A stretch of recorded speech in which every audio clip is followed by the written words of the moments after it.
One of the most defining actions of President Trump's first 100 days was the sweeping tariff implementation known as the Liberation Day trade policy. On this day, the administration imposed a universal 10% tariff on all imported goods, with particularly steep tariffs of up to 54% on products coming from China. The goal behind this bold move was to revive American manufacturing, protect domestic industries, and reduce the country's long-standing trade deficits. However, the immediate consequences were felt across global markets, which reacted with sharp instability.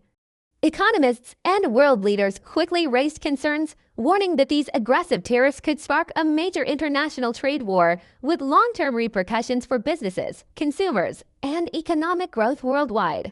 Following the controversial trade measures, President Trump doubled down on his reform agenda with the creation of a brand new federal agency, the Department of Government Efficiency, or DOGE. Led by tech entrepreneur Elon Musk, DOGE was established to streamline federal operations, eliminate waste, and modernize outdated bureaucracies. The administration proudly claimed it had saved over $160 billion by cutting overlapping programs and slashing administrative costs. But the aggressive pace of change drew sharp criticism.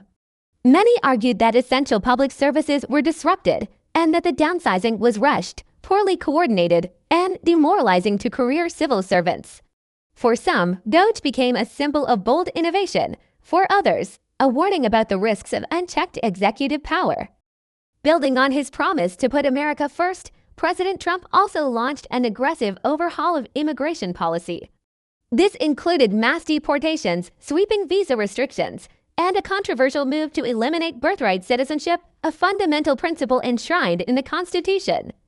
These actions were hailed by supporters as restoring law and order, but they also ignited fierce legal battles and drew condemnation from civil rights groups and foreign governments. Critics warned that the approach not only violated human rights but also risked tearing apart families and communities.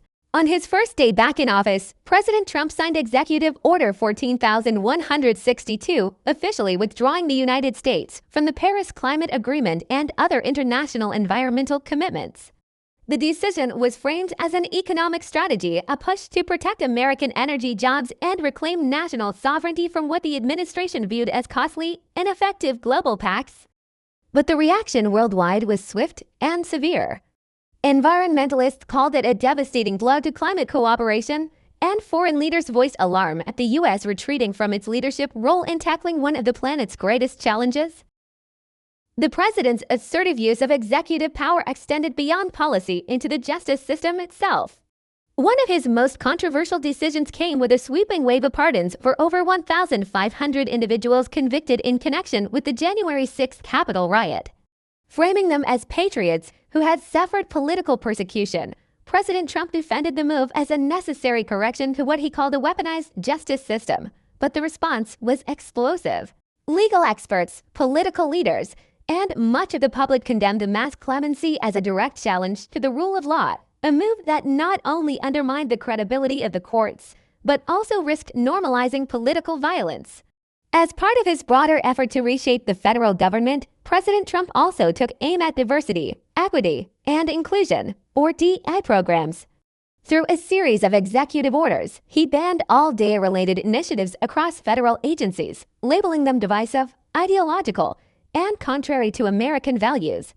The move had sweeping effects. It altered hiring practices, eliminated workplace training sessions, and redirected grant funding away from inclusion-focused efforts.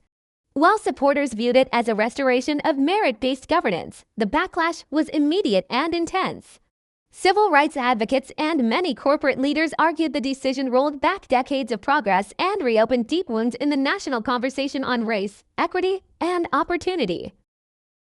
Beyond domestic reforms, President Trump's foreign policy marked a sharp break from traditional diplomacy. He repeatedly questioned America's commitments to NATO and floated expansionist rhetoric that alarmed allies, including offhand remarks about acquiring Greenland and challenging Canada's border security. His administration scaled back U.S. involvement in international agreements and peacekeeping operations, signaling a clear shift toward unilateralism. The result was a growing sense of unease among longtime partners, many of whom began reevaluating their defense and trade strategies.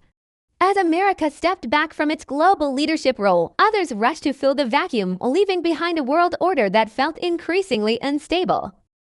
Where is America heading? Reformed, resurgent, or radically redefined? Like, share, and subscribe for more.